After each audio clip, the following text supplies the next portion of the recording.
So we're going to get started just talking about the materials we're going to use. You might remember this from the watercolor mixing class. So you want just a basic set of watercolors, the kind that come in tubes. I don't recommend these kinds that come in the pan. They take longer to mix and they tend not to be as vibrant. You'll need a mixing palette, something with these little compartments that you can mix paints into, a jar of water, a cup of water.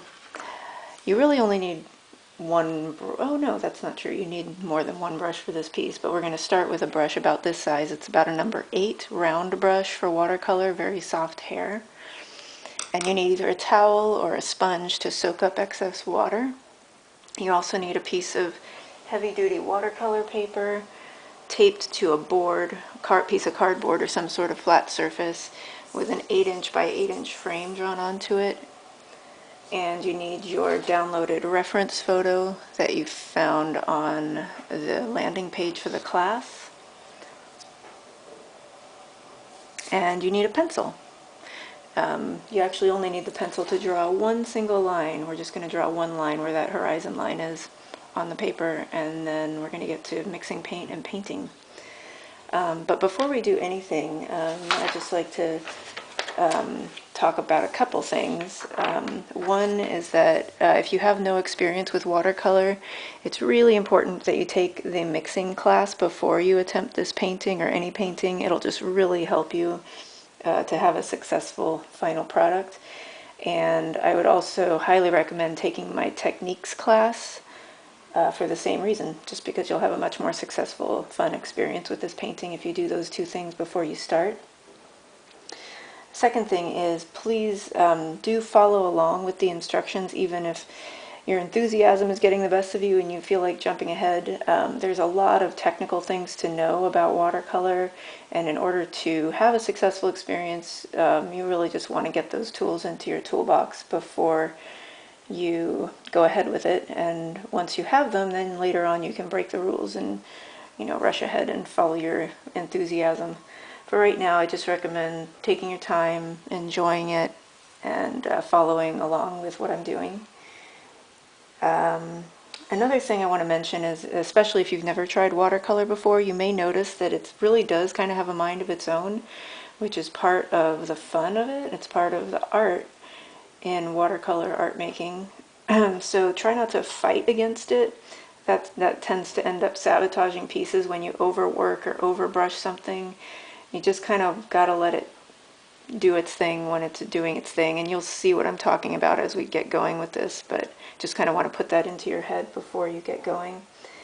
Also, kind of along those same lines, if you mix the perfect color and run out of it, or if you make a brush stroke that you really don't like and can't seem to get rid of, don't panic, don't worry. This is light and fun, and you can always do this piece again. There's very little investment because it's such a simple piece.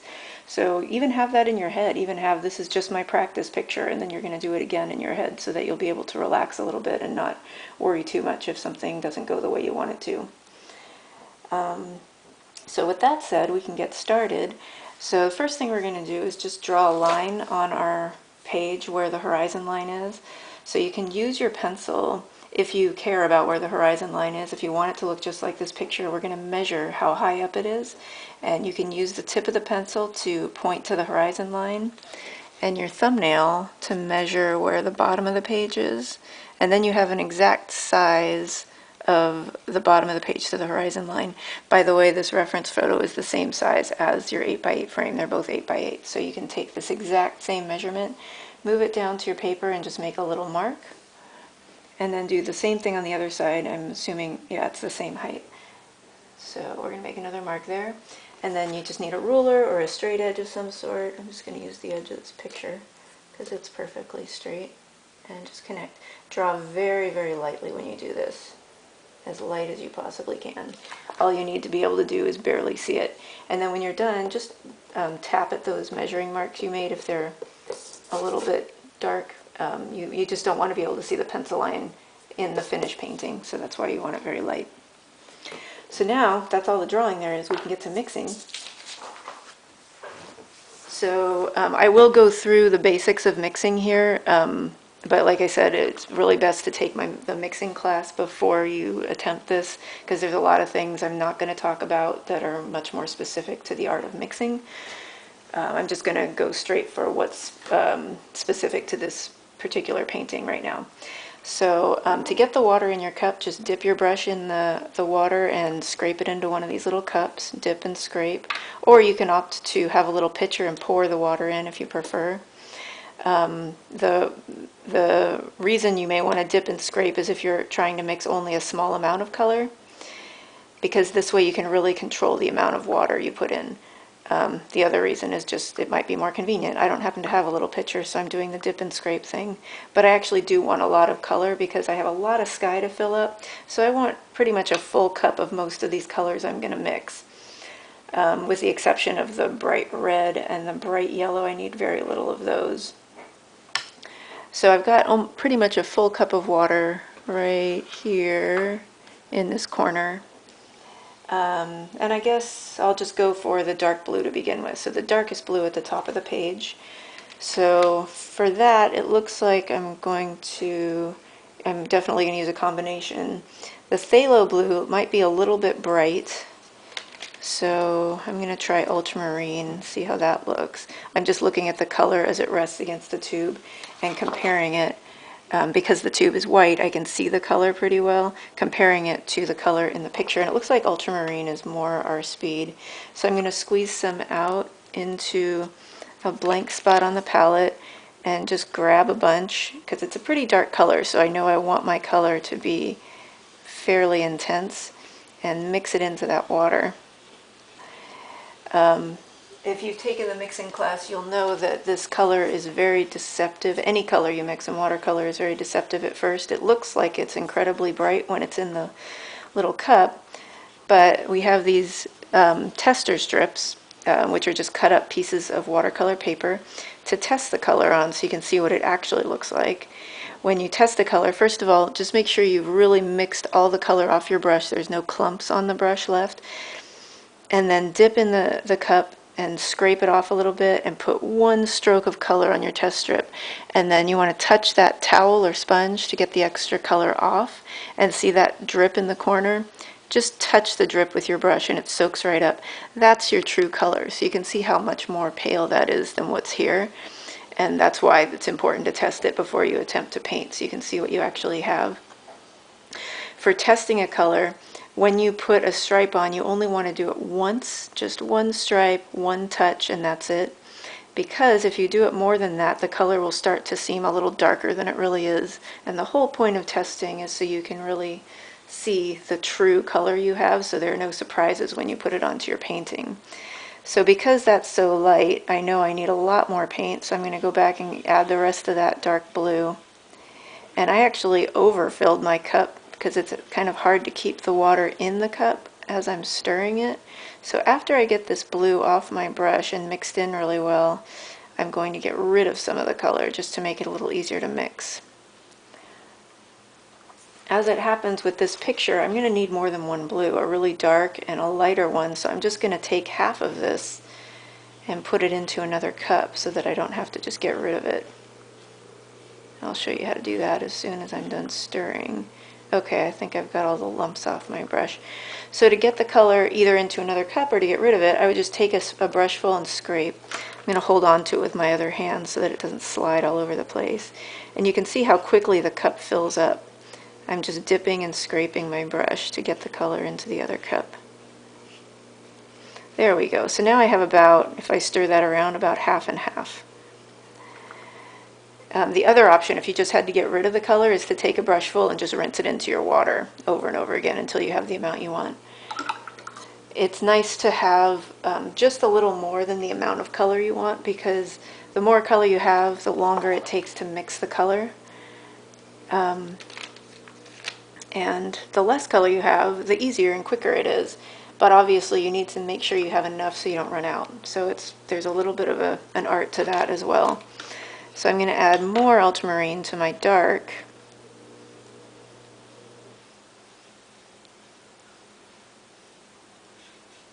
And see what happens. Really, oh, I forgot to test it after that second. Well, you know, you don't have to test it every single time. Just test it as often as you want to. But I probably should have tested it after that second edition. I just forgot. So making sure there's no lumps of paint on my brush, I'm going to scrape and test, touch my towel to get the color off, and then touch the drip. And you can see that color is much more intense than the first one. Nowhere near where we need it, but I am pretty close to the light blue, so maybe I'll just make that one my light blue. That's kind of a happy accident. You can see that this one is a little bit brighter, like more intense, more purpley, and this is more of a gray blue. So I am going to use that for my lighter blue, but I'm going to add a little bit of Blue's Complement. Blue's Complement on the color wheel is its opposite, which is orange. Here's the color wheel. So if you go straight across, if you add a little orange, you'll get a grayed down version of blue or orange. I don't have any orange, so I'm going to have to mix one with a little red and a little yellow. Ooh, that one's goopy. Let me close this up. And these are brand new paints, so they've probably been sitting on the shelf a while. So whatever just poured out of there was not solid paint. It was like a watery sort of base to the paint, I guess. So I'm just going to knead the tube, see if I can get it to mix around a little bit in there. Let me try that again in a different space. Aha, that worked better.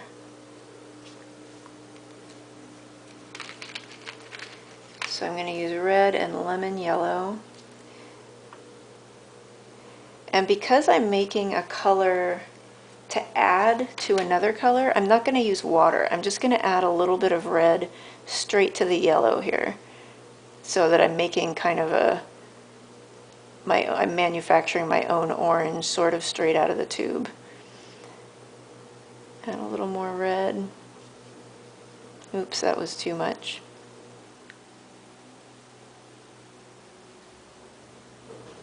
So now I've got kind of a reddish orange. I'm just going to add that, and if I need to add yellow or red to even it out, I can always add it just straight to the paint. But this will gray this color down a little bit so it's not quite so intense.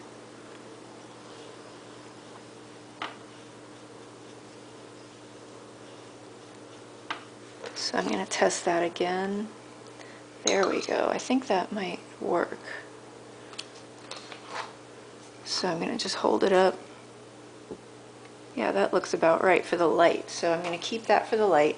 And I know this one is lighter than even the light from my last test, so I'm going to add some more ultramarine to it to make the dark color. And then we'll do the same thing with the orange. Since I'm getting into this now, I'm getting the hang of how much paint I need to make my colors the intensity I want. So to define a term for you that we talked about in the color mixing class, what I'm doing right now is saturating my colors or deepening the value. It's the same kind of thing as making them more intense, it's just sort of art terminology. So saturation is the grayness of a color. So the grayer a color is, or the less intense, the less saturated it is. The more intense or the brighter it is, the more saturated it is. So now I've pretty much matched the value of the lighter one before I added the gray. I know I need it darker since I'm going for a darker blue, so I'm just going to add a bunch more blue.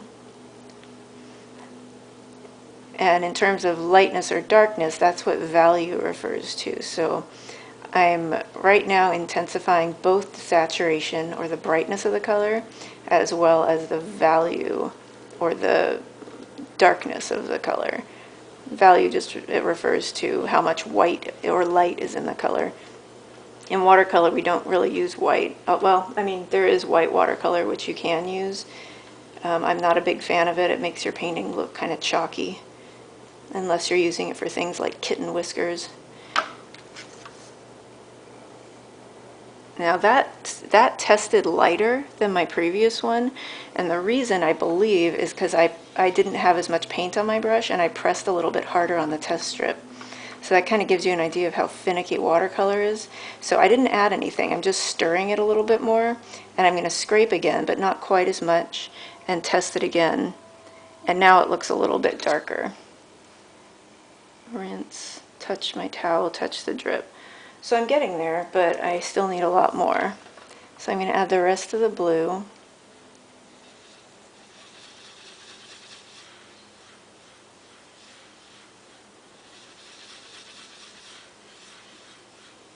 Really stir it in, scrape and test. There we go, now it's getting dark.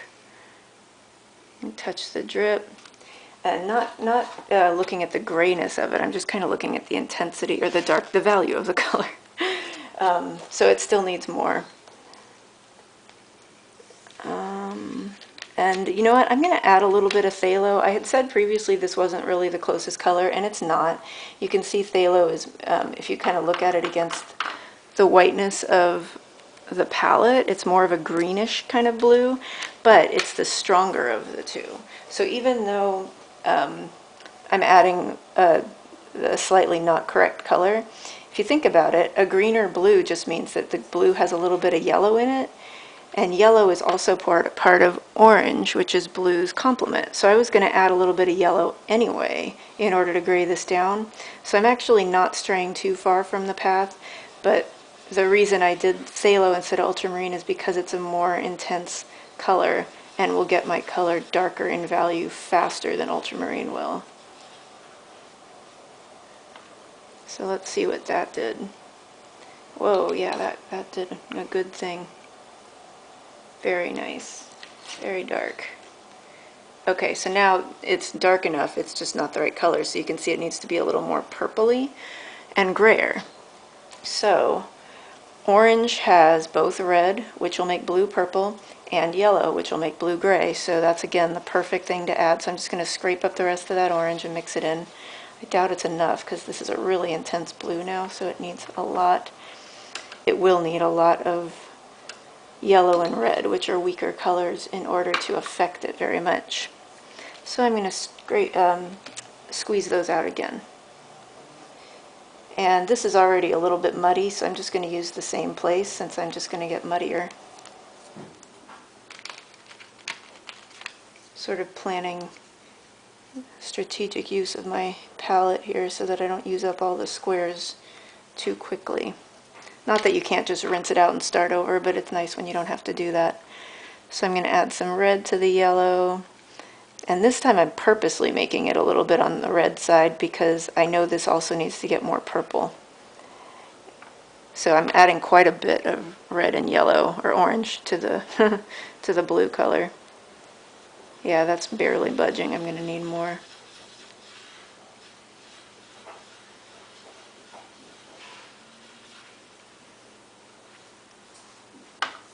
So I'm pretty much out of space on the front side of my test strip, so I'm going to flip it over and start again.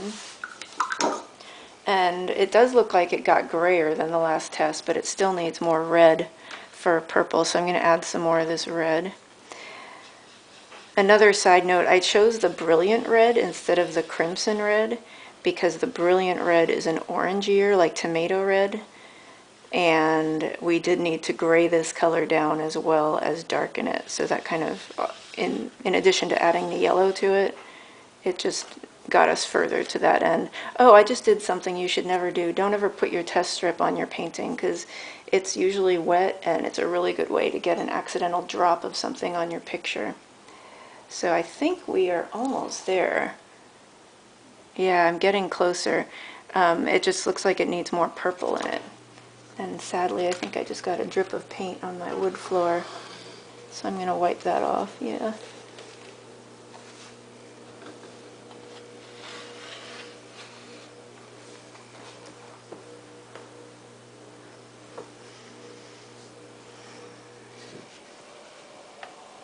So I'm just going to add the rest of this red.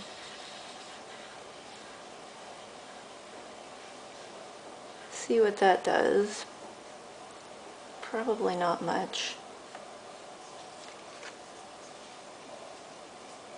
But wow, that's really, really saturated and dark in value now, which is exactly what I wanted.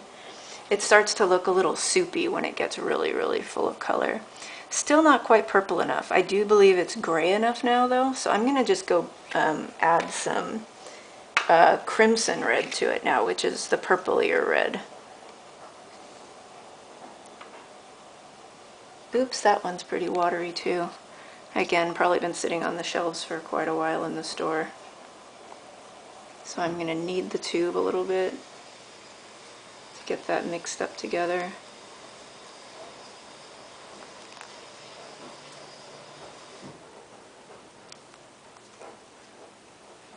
Let's see if that did anything. Yeah.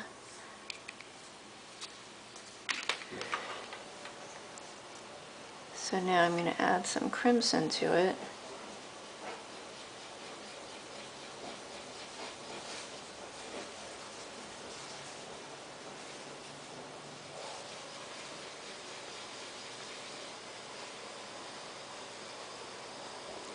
Oops, I see a lump of crimson that can be mixed in better.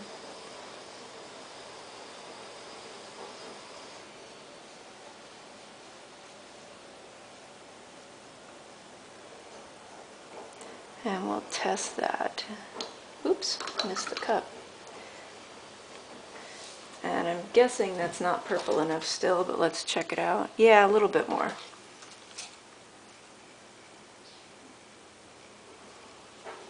So you can see there's kind of a lot of patience involved in mixing a color, especially if you're trying to do a very saturated or dark color.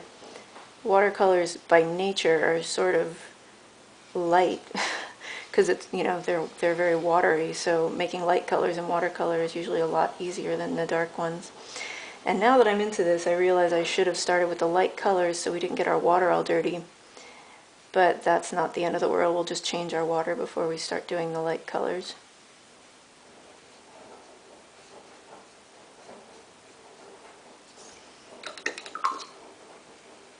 Oops, I forgot to test it before I rinsed, so I'm going to get a brush full, test that, touch the drip. It's getting so soupy now that it almost doesn't form a drip, it just sort of lays there. Still more red. That blue is really strong. It needs a lot of red.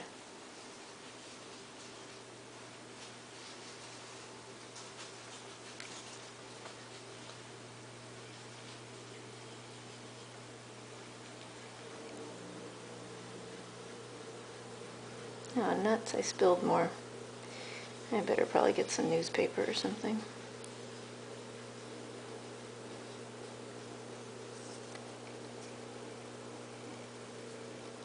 Maybe.